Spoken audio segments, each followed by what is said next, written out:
Pada suatu pagi di sekolah, suasana kelas Pak Azian terasa ramai dan penuh semangat. Beliau memulai pelajaran dengan menanyakan ingatan para murid tentang materi minggu lalu.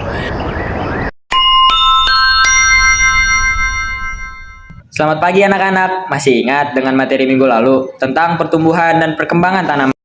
Ingat Pak!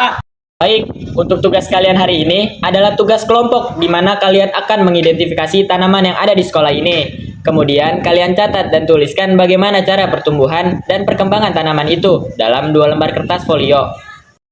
Pak, pembentukan kelompoknya gimana? Saya yang akan bentuk. Yang namanya Bapak panggil, angkat tangan ya. Nadia, Saya, Pak.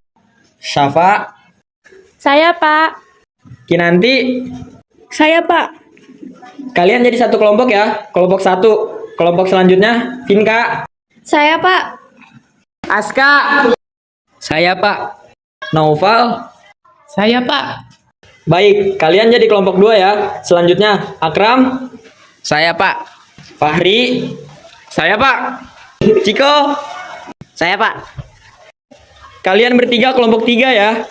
Pak, masa saya sama Ciko sih? Saya nggak mau sama anak polos kayak dia. Nggak gaul, males banget. Ya nggak, Ri? Yoi.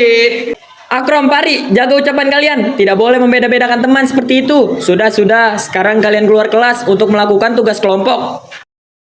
Ketika seluruh murid keluar kelas untuk mulai mengerjakan tugas, Akram dan Fahri justru memilih bermalas-malasan. Mereka menyuruh Ciko mencari tanaman sendirian, sementara mereka pergi ke dekat gudang dengan alasan ingin mencari di sekitar sana. Aduh gila, males banget gua, ada kertas folio. Apa nggak capek nih gua? Udah, suruh aja Ciko yang identifikasi sendiri. Ogah banget gua keliling-keliling sekolah buat nyari-nyari tanaman. Nggak level. Lah iya, kan di sini ada anak polos ya. Woi Ciko, lu cari dah tuh tanamannya di mana kek? Gua sama Farid nyoba cari sekitar gudang, kali aja ada. Oke, jangan lama-lama ya. Nanti ngumpul lagi di sini. Haha, lu pikir gue beneran mau nyari tanaman di sekitar gudang? Menurut gue asem gini, gamut nyari-nyari. Lu asem, gua masih ada nih bekas dari pagi. Mau lu? Sini Indah, gak usah basa-basi gitu kali Ri. Pasti mau gue.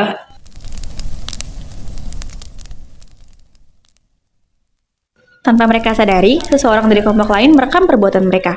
Tak hanya itu, Pak Azian yang sedang memantau kegiatan murid-murid melihat ada asap dari arah gudang. Pak Azian mendekat karena curiga. Panik, Akram dan Fahri berusaha menyembunyikan puntung rokok. Namun, usahanya sia-sia. Kalian ngapain? Kok banyak asap di sini? Enggak pak, ini tanamannya dimakan kucing. Mana ada tanaman dimakan kucing bisa keluar asap? Pak Azian pun melihat sepuntung rokok yang mereka sembunyikan. Ini apa? Kalian merokok? Enggak Pak, ini nggak tahu punya siapa. Jelas-jelas ada di tangan kalian berdua. Pasti punya kalian.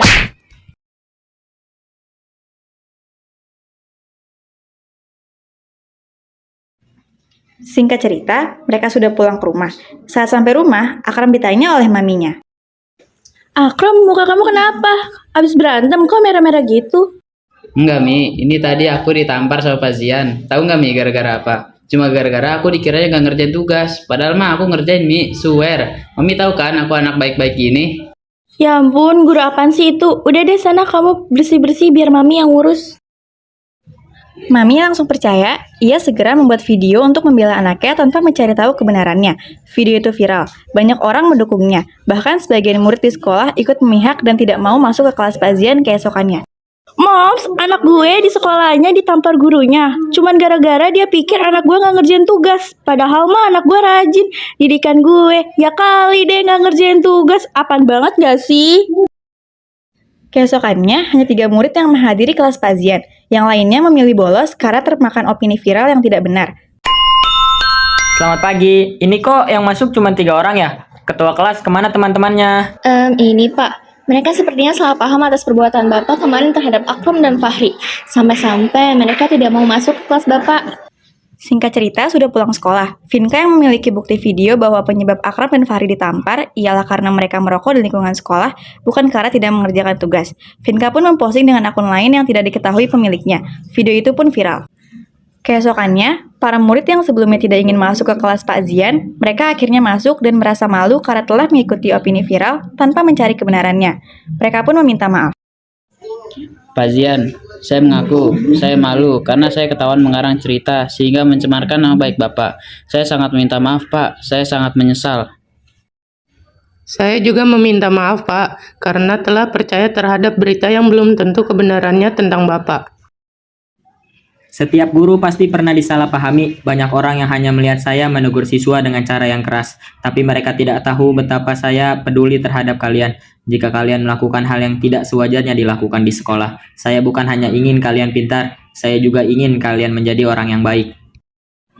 Iya Pak, saya dan Akram meminta maaf sekali atas perbuatan yang tidak sewajarnya kami lakukan di sekolah. Kami hilaf Pak, kami tidak sadar. Baiklah, sekarang tugas saya hanya melihat kalian belajar dari kesalahan tersebut. Bukan hanya kalian berdua, tetapi juga para murid di kelas ini. Belajarlah bahwa semua berita yang tersebar bukan berarti selalu benar. Ingat itu.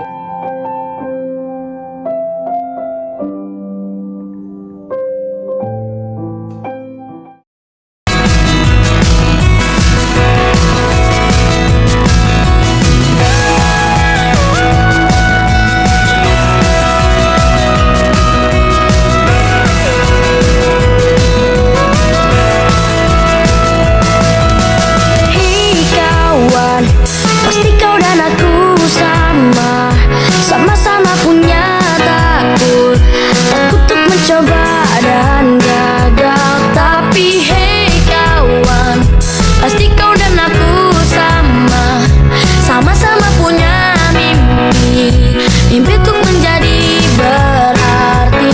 Karena harus kita taklukkan bersama lawan rintangan, untuk jadikan dunia ini lebih indah. Tak perlu tunggu hebat untuk berani memulai apa yang kau impi. Hanya perlu memulai untuk menjadi hebat, raih yang kau impikan. Seperti singa yang menerjang semua rintangan tanpa rasa takut, yakini bahwa kamu terhebat. Setiap manusia di dunia pasti punya kesalahan.